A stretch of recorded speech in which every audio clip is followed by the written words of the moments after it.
Okay, so we've done a lot. We have done a lot since the last time, and it's been about 3 weeks since we've updated you last on the RV. So let's just walk you through what we've been up to for the last couple of weeks. So let's go. Let's jump inside. Let's jump inside. Let's go inside. All right, guys. So not gonna lie, there's been days where we didn't really want to do anything, and there's days that we actually didn't do anything. We literally showed up and we did the bare minimum. But there's other days that we've gotten a lot done in one day. So let's break it down. Last time we left you, we had just finished with the outside skirting and reinforcing the base. Then we moved on to this section over here and redid this wall. So we found out that it was actually extremely rotten underneath, and we had to basically replace the entire panel because it was essentially all rot. So we did cut out a new piece, found this piece of plywood, and my dad's landmine of marvelous junk that turns into useful things. Anyways, we found this, replaced this entire area. We also reinforced the ceiling. You can see that we added these pillars, these 2x2s, just to reinforce the ceiling here, here, here, back there. Tons of reinforcement in the ceiling. And then we also added a couple in the walls as well here, because we need to screw in this outer panel to just secure it. We added some here, we're adding some more here, which we need to finish screwing in, but lots of added reinforcement. And then we went ahead and got crazy with some metal tubing and built these basically squares just to add support to the roof and the walls to make sure it's gonna be stable. We built 4 of these. And we're probably gonna add more. My dad helped us weld, because of course my dad does everything. And him and Javier were in charge of welding these things. They're very sturdy, solid. We're not going anywhere. This is just center right now to support it as we continue working. But we're gonna remove this and actually add it right here, one right there, one right there, one right there. Plenty of support within the inside structure. After that, we moved on to the front end of the bed.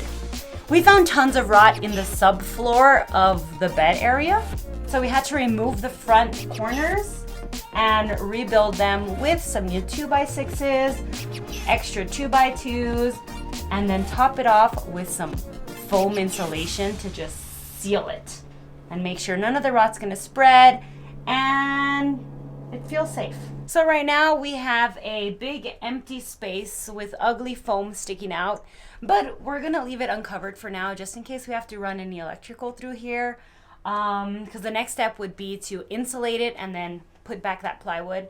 So we're gonna leave this open for now. So let's move on to the exterior. But first, to set up our scaffolding.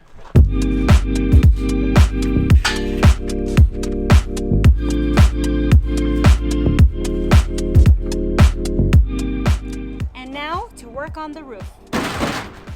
So we're completely removing the trim so that we can reseal all the edges, because God knows we've had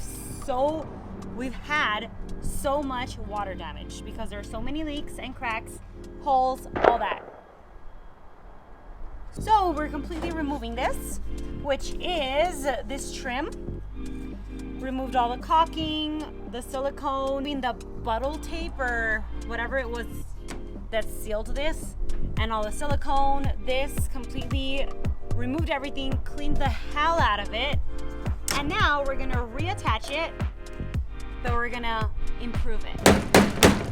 Gotta get all the edges nice and tight, and then we're gonna use this clay tape. They use it to seal window edges. So we're gonna apply this on the cracks or on the edge of this aluminum roof, and then seal it with this trim. We'll add the trim back and then add caulking all along the bottom edge and the top edge, and that should really seal it and keep any water out, which is exactly what we need. So let's get to it.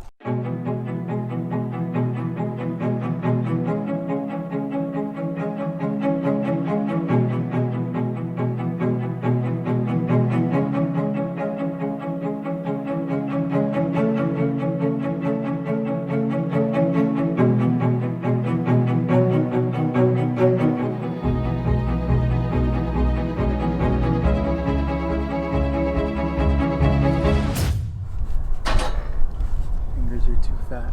There's fat fingers.